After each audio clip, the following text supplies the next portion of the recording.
Les ports grouillants le long de la frontière Shenzhen-Hong Kong donnent sur l'un des centres financiers les plus importants du monde et sa connexion très étroite avec la partie continentale de la Chine.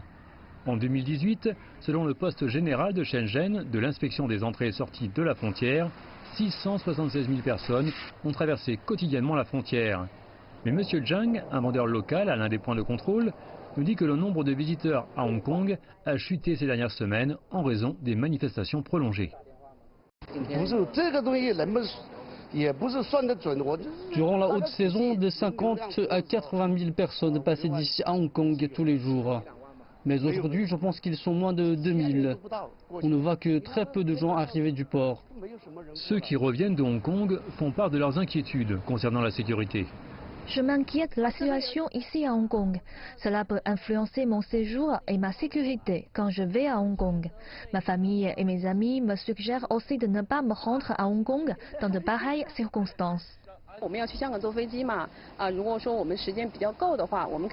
Nous comptions séjourner à Hong Kong 1 ou 2 jours avant de nous rendre à notre destination. Mais la situation ici devenant compliquée, nous ne visiterons pas le centre-ville.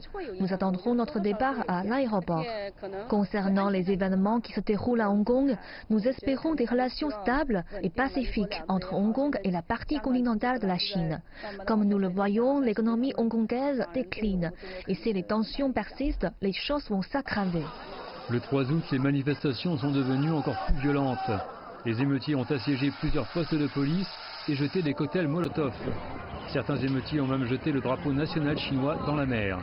Ces actes inquiètent ceux des deux parties. Je pense que ce qui se passe à Hong Kong est un non-sens. Mes amis et collègues partagent la même impression. Jeter le drapeau national à l'eau nous a mis en colère. Le drapeau est lié à la dignité et à l'honneur du pays entier. Ce n'est pas la chose à faire. Je pense qu'on peut manifester pacifiquement, mais il ne faut pas se révolter. Il ne devrait y avoir aucun aspect physique dans les manifestations. Je pense que certaines choses ne devraient pas se produire maintenant. L'aspect physique ne devrait pas être permis dans ces manifestations. C'est l'escalade de la violence. Des émeutiers continuent de défier le gouvernement de la RAS de Hong Kong et la police hongkongaise. La situation devient progressivement hors de contrôle.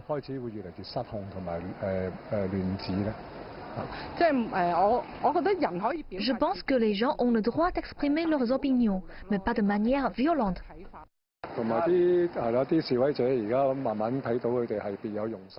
Je pense que certains manifestants ont d'autres motifs. Ils veulent provoquer le chaos et troubler l'ordre social avec une violence de masse. Le couple dit profondément s'inquiéter que les manifestations tirent l'économie hongkongaise vers le bas. Il souhaite qu'une solution soit rapidement trouvée.